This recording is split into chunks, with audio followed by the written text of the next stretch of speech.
Hello friends, and welcome back to my channel. I'm so excited to share today's video. We are going to unveil everything that we're using for our family subjects the year 2024-2025. This kind of encompasses our morning basket, morning hour, enrichment studies, family subjects that we will be using, some of what we'll be using, and things that we have chosen. Some things I've used before, some things are kind of new to us as I've added in a third student. If you are new around here, my name's Hannah and I'm a homeschool mom of 4 kids, ages 11, 9, 5, and 2. So my 5-year-old is a little more formally, he's almost 6, so he'll be kind of joining us, and we are embarking on kindergarten / first grade, kind of the first thing. So I've added in a few things to our family subjects with him in mind, so I'm excited to kind of share some of that and what looks like, what that will look like for our family this year. You will find a lot of homeschool and homemaking content on this channel, and so if you like this video, then I hope you subscribe and stick around. So I have here my mom binder, and this is just something that I'm going to show with you guys and a little bit of how I kind of have organized our family schedule. So a little bit of a planning video, how I've organized our family subjects, how I decided what to incorporate in terms of enrichment studies. So just to give you a little background before we kind of dive into all the things, we are a Charlotte Mason kind of philosophy in our homeschool, and so you'll see a lot of literature, poetry, enrichment studies, sprinklings of Shakespeare, and all sorts of fun things like that. And so that is a lot of what you're going to see in our family studies, and I'll have the individual videos out as well for my 6th grader, my 4th grader, and my kindergartner / first grader, and what they're doing outside of this and these family subjects. I kind of show you guys all the different family subjects that we're using. I'll show you the books, and I'll show you this list. It looks like a lot, but I break it up into different days of the week, and so you actually get this super rich, amazing feast because you're just doing a little bit every single day, and a lot of the books or subjects you only do actually once a week. And so it really is a great way to kind of sprinkle in different ideas and different stories, and I'm excited to kind of show you guys what that looks like and how it works well for our family. We've been doing this for, I think this is like our 4th year doing family subjects in kind of this way. It has evolved over time, and so I think this is a great method. And looking to try to get some more enrichment studies and family subjects into your homeschool, then I hope this video will be helpful. Before we get into that, I want to share about today's sponsor of this video. It is Night Zookeeper.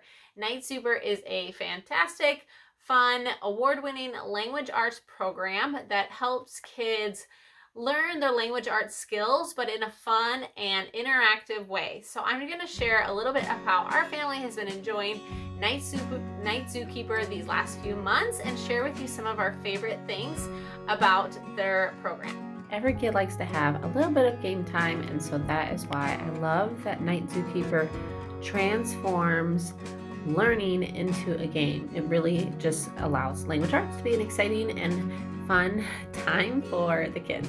Some of my favorite features are that language art games and challenges that are in the program help my children with reading, writing, spelling, grammar, punctuation, many different things. And this is not just for one level. They have customized profiles for your child's age. So my kids are ages 11, 9, and 5, and each of their profiles has games and activities that are for their language level.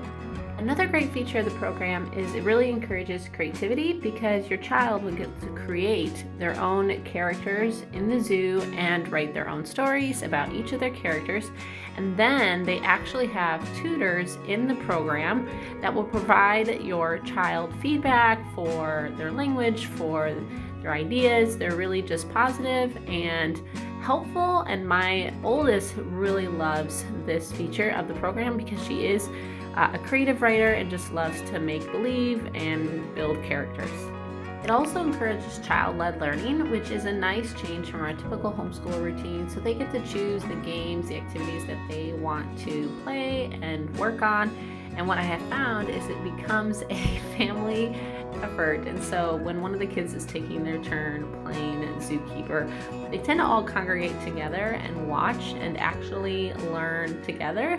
So even though my 5-year-old may not know what an adjective is, he is learning and interacting with his sister. So he's getting just a chance to kind of explore language at a just very self-led pace for the kids. We've enjoyed this the last few months, and we know your kids will as well. So be sure to check out the link below and try out Zookeeper for yourself. My kids have really enjoyed the Night Zookeeper, and it's fun and encouraging to know they're actually learning different language and spelling and grammar, tricks and tips, and knowledge while they're playing a game. And so if you'd like to try out Night Zookeeper for yourself, I have a link down below that will give you a 7-day free trial and 50% off your annual subscription. So thank you so much, Night Zookeeper, for sponsoring today's video. So the family subjects that we are doing this year are Bible, Composer, Literature and Tales, Family Read-Alouds, Folk Songs, Geography, Habit Training, Handicraft, Hymns, parables of like nature, so like natural history parables, picture study, poetry, a seasonal book, that's something new that I wanted to include, Shakespeare, Spanish, and then Trial and Triumph, which is a book which I kind of could put into like the Bible kind of category as well. Okay, so first let's talk about Bible, habit training, morality, parables, and any of that category.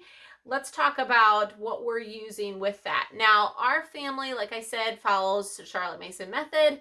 We do align quite closely to amblesideonline.org, which is a free Charlotte Mason curriculum available to anyone for free. It's terrific.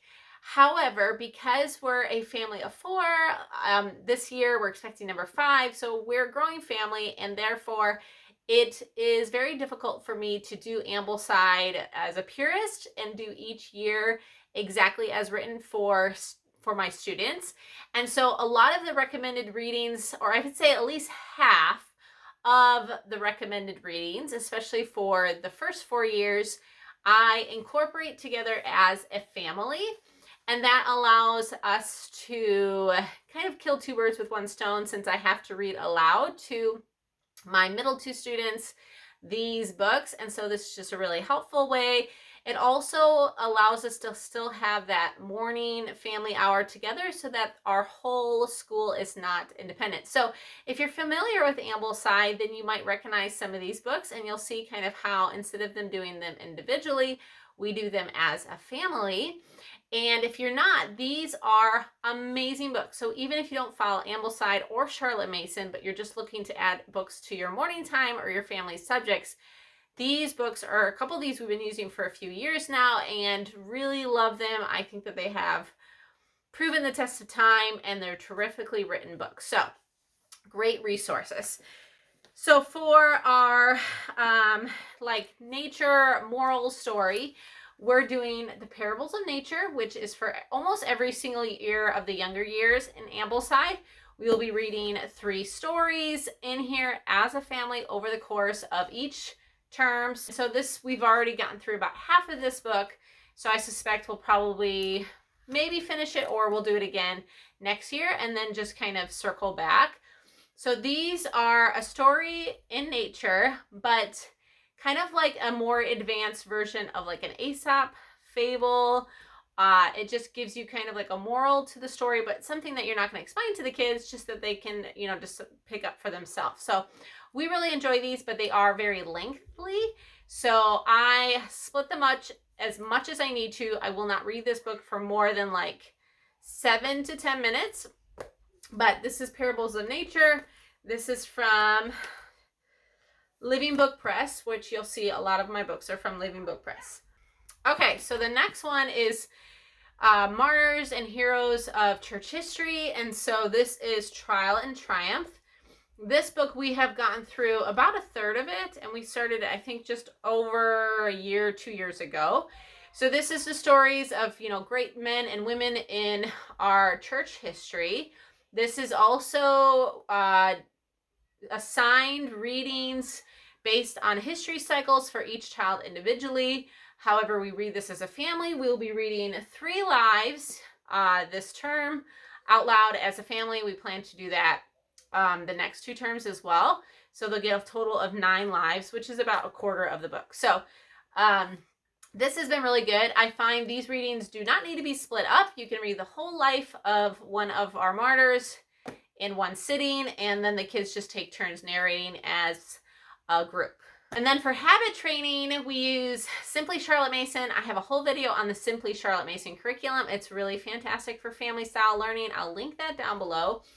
But this one, each habit has like 9 to 12 lessons, and so you can choose one. You can explain to the kids like what the purpose is behind this habit. So we're going to be doing the habit of remembering, and why remembering is important, whether that's hiding God's word in our heart, or remembering to do a different habit that they've done, or narrating. Narrating is a form of remembering, and why narrating and remembering is important. So kind of explains that. And then we have this in our morning rotation 1 time a week, and so we will read the habit lesson that goes with that. And then these are our 2 Bible. So theology, we have about, I think, 15 to 20 lessons left. So we'll finish that this term, and then I have plans for term 2 and term 3 of a different book. So make sure you watch follow-up videos for that. And then something we're going to be adding in new this year is a catechism, because I was reading Charlotte Mason's 2nd volume, Parents and Children, and she really encourages parents to be studying their faith and just getting a better grip on it themselves, and then helping their children understand their faith as well. And so I've seen a lot of families do catechisms, but it's something that I've never incorporated. And so I reached out to my pastor and asked him for one that he recommended for our family. So we've done this the last couple days as we started out school, and the kids are already really enjoying repeating the questions and the verse that goes along with it. So we'll be following this one. It's the Baptist Confession of Faith and Catechism. The back has like questions, answers, and then a verse that goes along with it. The next category that I would go over would be family read-alouds, and also literature and tales. So this is another area where I have grouped a lot of individual things that would be recommended, and I have organized them in a way in our morning time that we can do them as a family. So you see the kids are playing outside. So with these different stories, after I show you guys the books, I will show you how I break this up, books into our morning time, how the heck I'm going to go through all of these and what that looks like, so you can kind of see the concrete plan. But our 3 read-alouds are going to be Robin Hood, which we are actually halfway done with, because we were reading this just this past summer in the late spring. This was Robin Hood. And then we'll be doing King Arthur and his knights and Johnny Tremaine. So there are so many good books out there that I want to read together as a family. I do use their like Ambleside list just as a guideline, but then these 3 are ones that I decided to narrow it down and focus on. And then the fairy tale and like stories is something that are usually really short. They are definitely individually required in every single level. Charlotte Mason felt it was really important for children to read fairy tales and myths and stories and folklore and all of those things. And those are some of our favorite things too, and especially my children. So we are reading from a wide collection, because I have an Ambleside years. I have a year 5, a year 3, and a year 1. And so we have quite the diverse, but we've been reading through all of these, and they like all of them. So this one, actually, we started with some friends over the summer. This one is the Arabian Nights. So you have kind of fairy tales based in, you know, the Middle Eastern area. And then we have America. So then we jump over to America. And we have America's tall tales like Paul Bunyan and there. And then you have the heroes, which is kind of more like Greek myths. My kids are actually pretty familiar because we have a couple like Osborne Greek myth illustrated classic books, and so they've actually read a lot of those, the younger versions and the older versions. But we still enjoy reading them, and it's fun to read them from a different author as well. So this is kind of what your heroes is. This is like the more younger version of the great Greek myths for like more middle school age. And then you can say the same thing about the blue fairy book, and the red fairy book. You're going to get a little bit more of like your traditional fairy tales. When you think fairy tales like Hansel and Gretel, Rumpelstiltskin, Bluebeard, the 40 Thieves.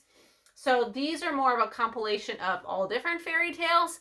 If you're not sure where to start with fairy tales, the blue fairy book and the red fairy book are really great choices. So I think this one is on like year 1, 2, and 3 of Ambleside. So we will have this one rotated in. And then these two, this one actually, the Aesop's for children, there are a lot of different Aesop ones. We've read this one a few times, but we still like to reread it. And actually how we're doing this one in morning time, my 11-year-old and my 9-year-old are reading this out loud, not me. So that's a really great way to incorporate your older kids. If they can read something in your family time, your morning time, then you're kind of giving them a responsibility as well, which is great. And my older two girls, they really like to read out loud. If I ask them, they really enjoy reading to us as a group. So it's like an honor. So they like to do it. And then this one, James Harriet's Treasury for Children, is also a collection of stories, but they are animal stories. So you get like kitten, wolf,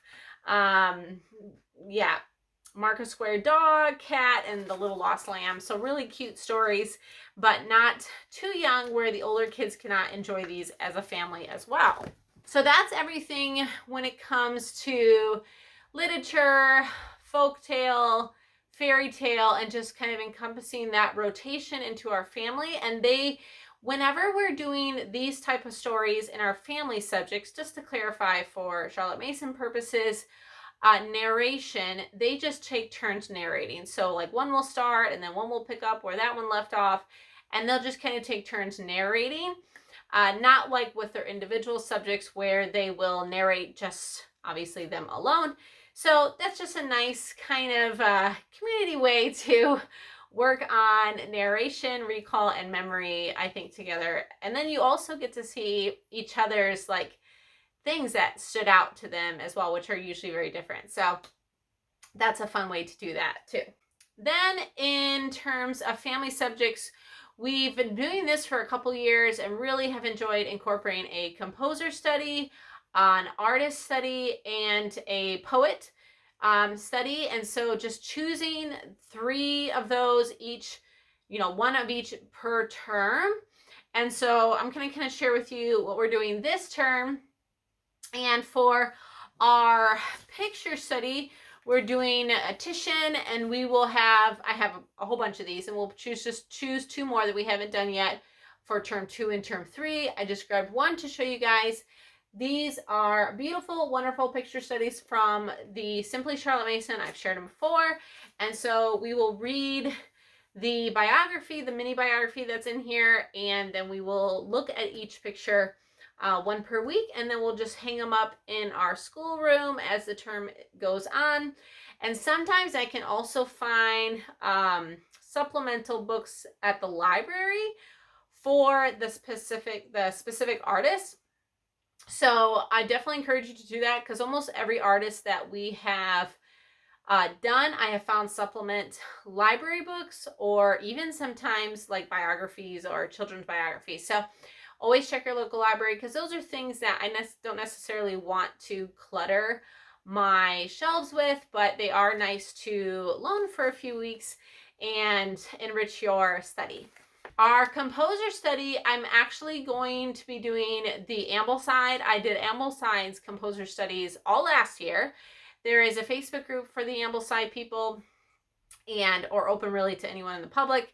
If you're not part of that, I will link their Ambleside Facebook group down below. But there is a lot of wonderful mothers that provide free resources on there. Now, I have a degree in music, and so I'm really comfortable talking about music and, form and what to listen for and all of that. And so for me, I just follow the Ambleside like recommended songs just to make it easy because it's on YouTube and they have them linked. So Beethoven, for example, is this term one's composer study. And so there's some great Beethoven pieces out there, and they actually choose a fabulous collection. And there are resources. In fact, I just got alerted that one of mine is ready at the library for us. And so you can just rent some resources to enrich your composer study if you wish to, or you can purchase books as well. So that is what we've done for composer study all of last year. It worked really, really well. And that's what we're doing again this year. So Ambleside has, yes, it's all free and it's on there too. Now, the poems, I really like the Simply Charlotte Mason poems because they do a lot of the work for me in picking all of the most popular, maybe favorite, memorable poems of a certain writer and poet. And on the Ambleside, each of my children would be doing a different poet. And this is something that I like us to learn together. We do better if we learn and memorize the poems together corporately, just as a family. Those have been the ones that have stuck truest with us. And so I like this curriculum. So we are doing Alfred Lord Tennyson, and my oldest has already picked out like the one she wants to do for recitation, and that was The Brook. She actually remembered reading this poem. She had connected some ideas when she read this poem when she did the geography from Charlotte Mason. She's like, oh my gosh, I remember reading about the brook. And so I already copied it for her. But as we read, they will pick one out of him that they really resonate with, and then that will be something that they do for recitation and just studying and learning how to read it really well. And then my younger son, on our off days, because we read poetry every day in our morning time, this is the morning time poetry book that we're using on the days we are not reading Lord Tennyson, and that is the Children's Book of Virtues, which is a book recommended for Ambleside Year 1. And so it is very beautifully done. The pictures are gorgeous, and it has poetry, stories, tales, and all sorts of wonderful things. So this is kind of incorporating what you might traditionally consider enrichment studies is, your composer, your poet, and your artist. So that is what that looks like for our family. So before I share with you the other things that we are using in our morning family time, one book that I read this past summer was called Morning Time by Cindy Rollins. So if you are not satisfied, or you're still trying to figure out morning time and what that looks like, and just some ideas for what to incorporate with your family, this is called Morning Time, a Liturgy of Love. And it is an incredible resource. This is definitely one that you need as a resource, not as like, I'm just going to read it and then, loan it. She has a whole log of poems and recitations and folk songs and hymns and everything. It's all here. Really, really well done. I'll link this down below if you want to take a look. But she had a great idea of how to incorporate your old things that you've done. And so I want to talk about that, because one of the things that we incorporate in our family subjects is actually hymns and folk songs. And we've been doing them for a couple of years now. And I felt like there were so many we've learned, we forgot half of them. And when we review an old one, they'll always choose like the same 4 old hymns and old folk songs. that they want to review. And I know we've done like 20, you know?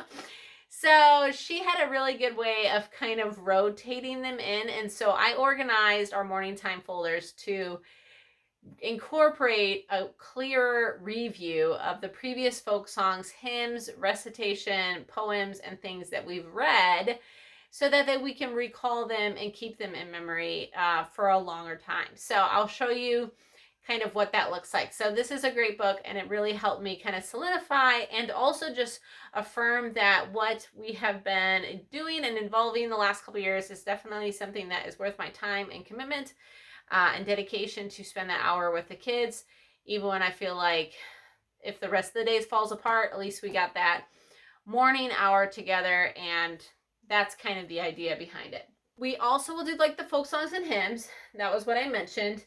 Now, one thing this is our second year being part of a Charlotte Mason co-op. But in this new year, some of the moms have really organized it in a way to add on some things for older kids. And so we're actually breaking it up into two different forms, Form 2 and Form 1. And so they're going to be incorporating some things that, because they are incorporating them, I'm not necessarily going to be doing them in our family studies, but I will do it as we start the co-op and we need like some extra practice, or if we have some assignments. So a couple of the things that we'll be doing in our co-op that we will sometimes be doing as a family, one of them is the handicraft. So the handicraft is clay modeling for the fall term. That's what we'll be doing with our co-op. So for us, for now, for our handicraft, we're just going to be personally reviewing old ones that we've done: knitting, crochet, cross-stitching, sewing. And then once we get clay modeling kind of under our belt through co-op, we'll start reviewing that here at our house as well. So that is our handicraft. And the same thing will go for the spring term when we have our co-op again. We'll just follow along the same lines with that handicraft. The other thing that we'll be doing in our co-op is Shakespeare, which I'm really excited because we did a little bit of that with our friends last year, and the girls, absolutely, my older two, enjoyed it more when we did Shakespeare with our friends. And so we will be doing As I Like It with the co-op. So in the meanwhile, in our morning time, we will be doing the Tales of Shakespeare. And I have As I Like It as well, because they will not be reading everything at co-op. We have it every other week, and so she will actually be assigned readings on the off weeks.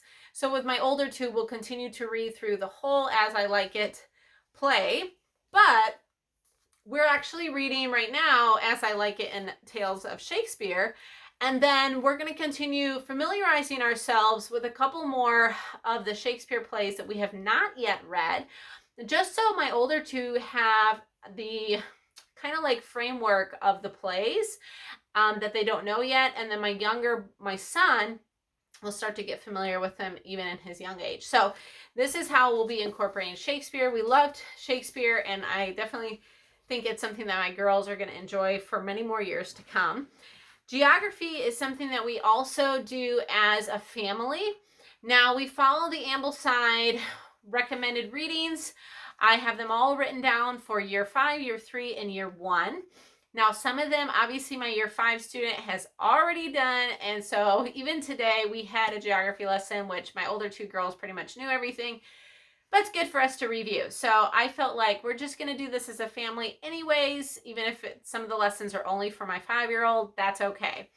And then on the other day, we will be doing map work. So this is the Simply Charlotte Mason North America. So these have very simple United States maps, so they can start learning where all of their states are, and North America, Canada as well. And I also plan to print out our local county so that they can start to get familiar with, like, where's grandma's house, where's their cousin's house, where's our house, what direction is that on the map, and just kind of doing some map work, which is an important part of their school as well. So the other thing that we will be doing, the last two things that we will be doing in our morning time, family subjects, and then I'll kind of show you how I broke all of this like 24 books and subjects, how I'm going to be like incorporating them, or how I am, because we already started. The other thing we do every single day is Spanish. So we are about 2/3 of the way done. So this is book 1, Speaking Spanish with Miss Mason and Francois. So we do a review lesson, and then we do a new lesson, and we do that new lesson for a few days until they feel like they're really comfortable with it. And I do plan on finishing this book, I think, this year.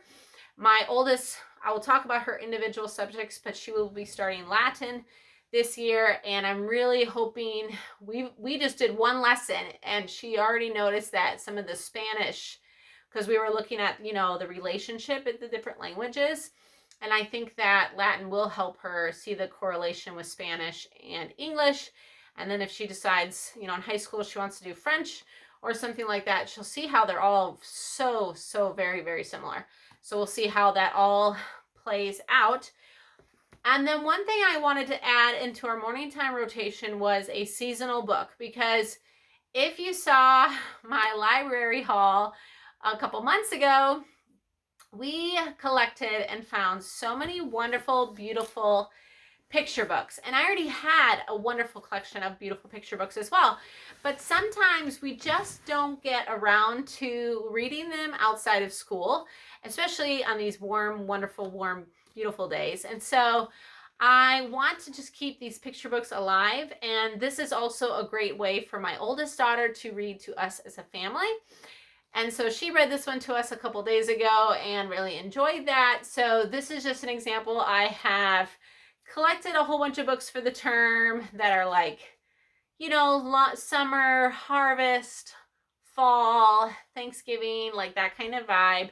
And we will read a picture book on that designated day in our morning time. And I think that that's just going to be a really wonderful thing. So that was something I added in for my middle 2 students, my 9-year-old and my 5-year-old. But I thought it was a great way that my 11-year-old could lead, which is something she really likes to do. She definitely likes to be given something to do for the other kids. Like, she loves to read to the other kids and that kind of thing. So that's a fun idea. If you have like an age gap and you have an older student and you have younger students, you want to just see how to put it all together. So now let me show you kind of how the planning is behind all the family subjects and how that actually looks. And we'll try to make this brief, and I can give a full planning video another day, but I at least want to show you how I'm incorporating the family subjects.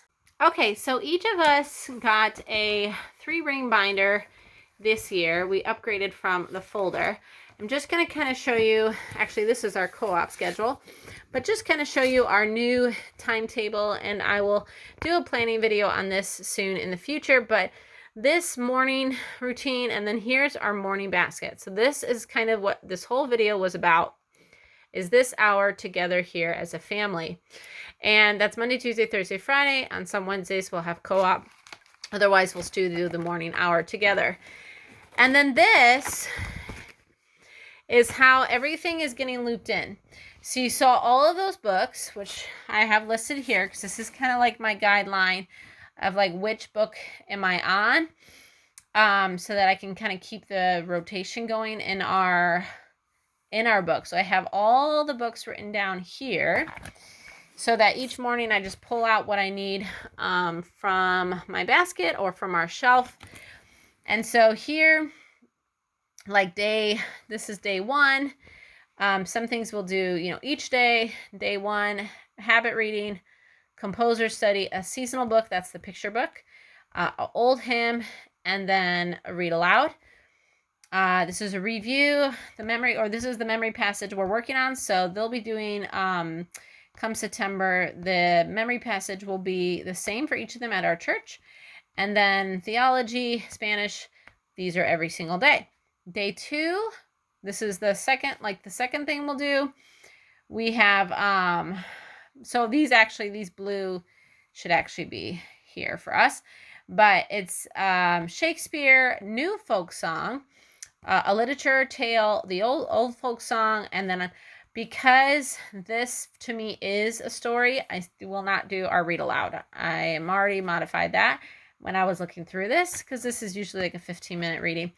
And then the same here. Day 3 will be geography, New hymn, artist study, one or the other. We'll be rotating. And then old poem and read aloud. And then the same. And then day 4, we map work, picture study, literature and tales. And that's the same as this, but obviously we have quite the stack of literature and tale books. Old memory work, read aloud, and the same. So you can see, even though I had like a lot of just different literature and tales and a lot of family read alouds, the read aloud we're doing almost every day because we do 5 days a week, but we'll just have 4 different loops.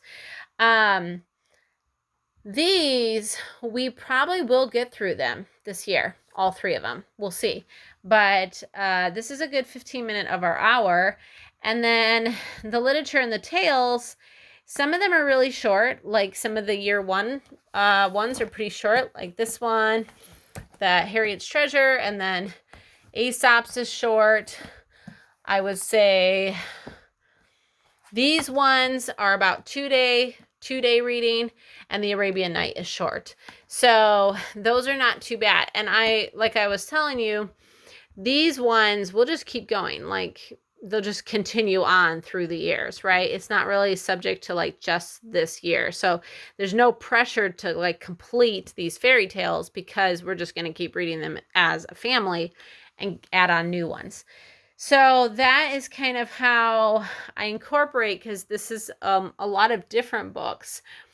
And so how to just kind of incorporate them in there. So anyway, if you have any questions about this or my timetable, please just let me know down in the comments. I will try my best to help.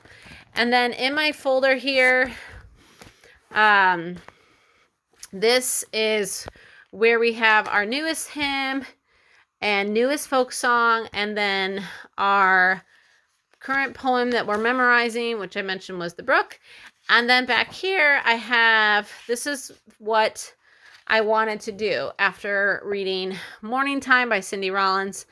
I tried to remember from the last couple of years all the hymns and folk songs that we had done. I don't know if I remembered all of them, but I did try my best. And then this will be how we can review all the ones that we have learned, so that we're not only just reviewing, like, you know, the couple that they really loved, but actually reviewing all of them. And I'll do the same with some poetry that we've memorized together as well, as I will keep track, and then we can review them together as a family.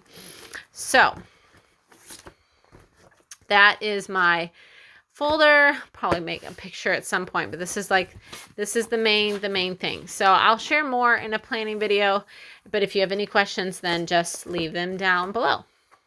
So I know that was a long video because there's a lot to cover when it comes to family subjects and like what we're doing and what that looks like. And I would love to hear some of the things that you're doing as a family in your homeschool this year down below. And if there's something that sparked your interest, let me know what that was. And make sure to give this video a thumbs up if you did enjoy it. And thank you again, Night Zookeeper, for sponsoring today's video. If you guys want to check out that free trial and 50% off your annual subscription, then be sure to check the link down below. And I will see each of you in our next video. Bye.